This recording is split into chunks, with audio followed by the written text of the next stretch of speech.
In July of 1967, two separate groups of young men set out to climb Denali, the mountain previously known as Alaska's Mount McKinley.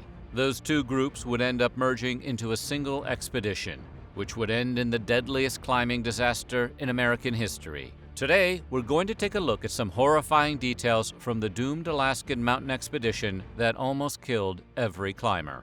But before we get started, be sure to subscribe to the Weird History channel and let us know in the comments below what other survival stories you would like to hear about. Okay, bundle up. It's about to get cold in here.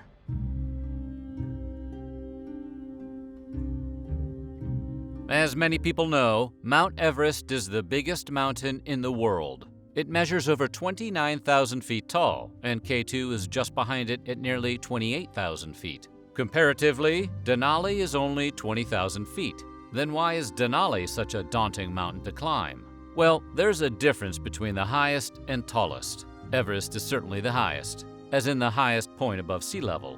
But Denali is the tallest from base to summit. From a 2,000-foot plateau, the mountain goes straight up 18,000 feet. Everest, on the other hand, goes up 14,000 feet from its plateau. The Wilcox Expedition, named after its leader, Joe Wilcox, was actually the joining of two separate groups of men, ranging in ages from 22 to 31. The first group, which was the original Wilcox Expedition, had 9 men: Ansel Schiff, Jerry Clark, Steve Taylor, Dennis Luchterhand, Henry James, Mark McLaughlin, Walt Taylor, and John Russell. The other group, known as the Colorado Expedition, had 4: Paul Schlichter, Howard Snyder, Steve Lewis, and his older brother, Jerry Lewis. And no, not the comedian. However, tragedy struck the Colorado Expedition before they even set foot on the mountain. 7 hours prior to their departure, Steve Lewis got into a car accident and broke his hand. That was particularly problematic, as the minimum required number in a climbing group was 4. This meant that the Colorado Expedition had to join the Wilcox Expedition if they wanted to climb. The two groups may have been thrust together by fate, but it's openly known that they didn't exactly become fast pals. While at least one researcher says the conflict has been blown out of proportion over the years, when you put together perfect strangers and the perfect storm, you know things are going to go south. It also didn't help that, in addition to being inexperienced climbers, many members of the expedition were also plagued by altitude sickness. They probably knew enough to realize that they should have turned back, but instead pressed onward. That's what happens when you have peak fever.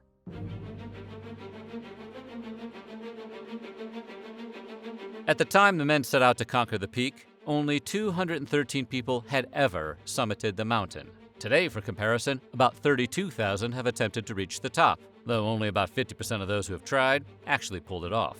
As Park Services attempted to corral mountain climbing into a more organized sport, it continued to grow quickly. But the attitude towards mountain climbing in the 60s and 70s was one of exploration and adventure.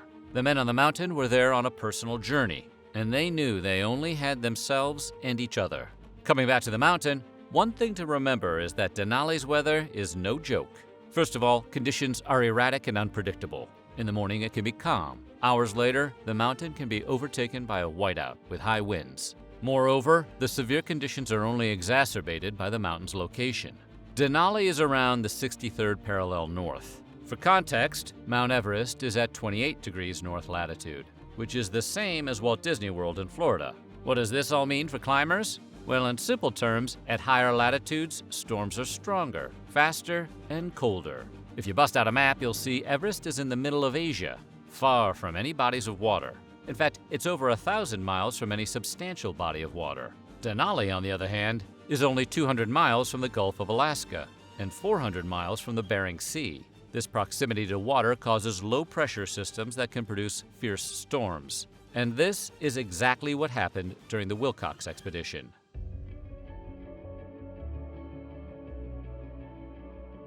Inexperienced climbers and a mismatched group or not, the Wilcox Expedition had no way out of the perfect storm they encountered. To quote Andy Hall, the son of Park Superintendent George Hall, "It's hard for some people to accept that some things are bigger than they are. The mountain calls the shots. The weather dictates everything going on." Hall also said if a similar storm happened today, even with technology and advancements in safety and climbing, the exact same thing would have happened. The group would be stuck on the mountain until the storm stopped. And that's pretty much what happened to Wilcox's group. Hall explained, "They were stuck alone with their skill until the weather broke, and in that case, the storm lasted for 7 days. That 7-day storm was absolutely brutal by any measure. The winds eventually reached 300 miles per hour, and temperatures plunged to 30 below zero. Mountain climber Jeff Babcock was part of a group attempting to summit Denali at the same time as the Wilcox Expedition. According to Babcock, before the disaster even started, a park ranger said he wasn't sure if the Wilcox group was prepared for the task, and may have bit off more than they could chew. When Babcock's team first happened upon the Wilcox survivors, they were in sorry shape. The group had 5 people in a 4-man tent, no room for a stove, and they were reduced to eating candy and crackers. Babcock and his men gave the survivors food and water. Before that, the group was trying to use their body heat to melt snow in water bottles. When the storm started, Babcock's group was at Carson Ridge, where the work of climbing Denali begins. The 5 survivors of the Wilcox expedition had come down to a lower elevation camp to carry supplies, allowing them to narrowly escape perishing in the storm. Babcock's team was full of experienced climbers who knew a storm when they saw one, and they built an igloo and snow walls around themselves for protection. Babcock's group landed the unlucky job of going up to recover the 7 bodies. They could only find 3. For Babcock and the rest of his group, it was the nightmare of our lives. Babcock was only 20 years old at the time.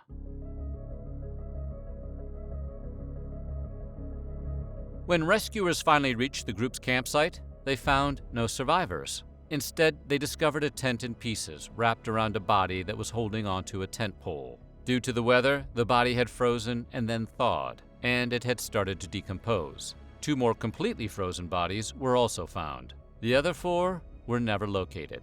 One climber's bamboo stick was found next to a crevasse, but there was no way rescuers could rappel down into it. Babcock's rescue group noted the climbers were not tied together, indicating their lack of experience. Through the lens of modern technology and medicine, it may seem unbelievable that a body couldn't be identified. Between DNA, dental records, and the myriad other ways that technology has enabled ways to identify remains, even decades later, it's hard to recall it wasn't always so easy.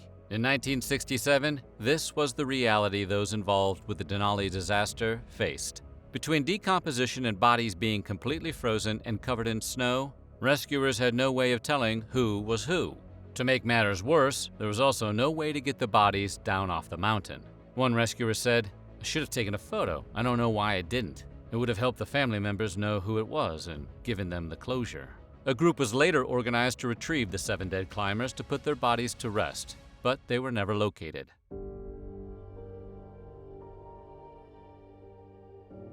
Paul Schlichter and Howard Snyder, 2 of the 5 survivors from the Wilcox expedition, have theorized over the years about what befell the other 7 from their group.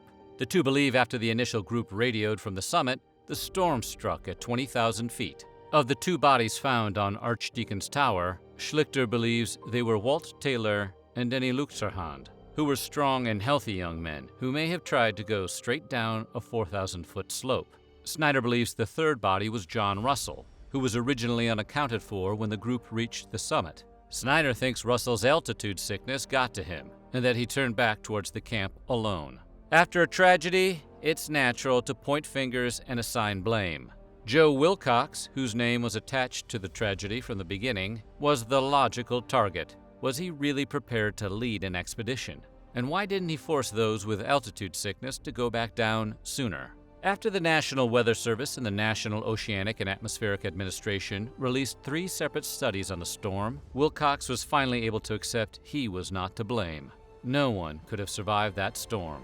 Wilcox said, "We couldn't have done anything for the climbers up there. I now have to accept that they, and probably anybody else, couldn't have survived up there." Wilcox did not know his crew were not well established and had not climbed together in the past. He put out an advertisement, collected applications, and that was it. So while his group may have been more experienced, they weren't a team of men who knew each other or had worked together before. Whether Wilcox should have determined things like that before leading the expedition is up for debate. But once the damage was done, that debate became mostly academic. Could the entire tragedy have been avoided, or at least been less tragic? At least one man thinks so. Wayne Mary, a ranger at the park, had been the main point of contact with the Wilcox expedition throughout the storm's terror. Mary called for an airplane, but to no avail. To Mary, who was looking at Denali from the north, it looked safe to attempt a rescue mission. The rescue coordinator, however, who had an entirely different visual on the mountain, said there was no way they could have made it. Andy Hall, who researched the disaster for his book Denali's Howl, said, "It's a huge mountain with all these micro-environments, and depending on where you are, it looks completely different." And it is completely different. The tragedy on Denali, which was then called Mount McKinley, sent shockwaves through the National Park Service, and there was even talk of closing off the mountain to climbers. However, George Hall, who was the park superintendent at the time, fought to keep the mountain open. Was it a good call? There have been at least 127 deaths in Denali National Park since 1932,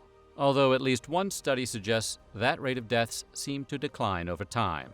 That being said, whether keeping the mountain open to climbers was a good idea or not, the Mountaineering Club of Alaska gave Hall a lifetime membership for his efforts. So what do you think? How would you fare on a mountain climbing expedition? Let us know in the comments below, and while you're at it, check out some of these other videos from our weird history.